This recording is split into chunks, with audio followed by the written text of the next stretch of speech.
欢迎大家又回来我的频道。今天要给大家分享一款非常经典的甜品——焦糖布丁。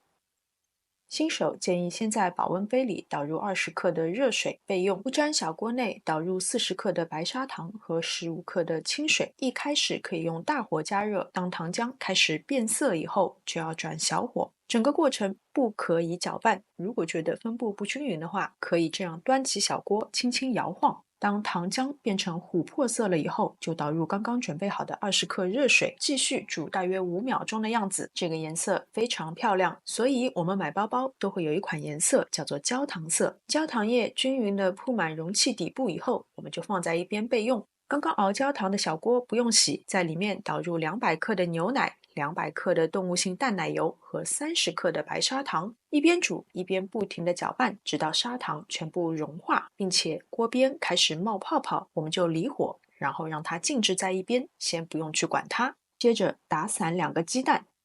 刚刚的这个牛奶混合物，我们可以看到表面结了一层奶皮，没有关系，不用捞走。我们一边要不停地快速地搅拌这一锅奶油混合物，另一边缓慢地倒入蛋液，直到它们完全混合拌匀。这个步骤非常的关键，不然的话，你可能在这里就会得到一锅牛奶蛋花汤。为了让布丁的口感更加的细腻顺滑，建议把这个奶蛋混合物过筛2次。第2次可以直接过筛在容器里，覆盖锡纸，锡纸是亚光面的那一面，直接接触食物的。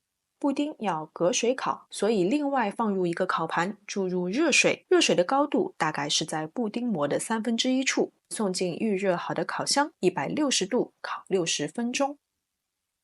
出炉以后，我们可以先揭开锡纸，等它冷却。可以看到这个烤好的布丁表面光滑，已经凝固了，但是又是非常软嫩的那种状态。等到冷却以后，放在冰箱，建议冷藏至少4个小时。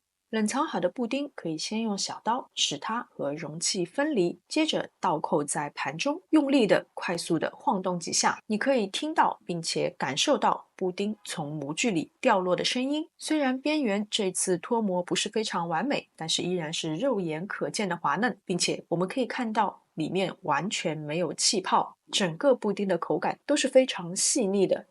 好了，今天的视频就到这边，非常感谢大家的观看。喜欢我的视频，请记得点赞、分享和关注我的频道。我们下次再见。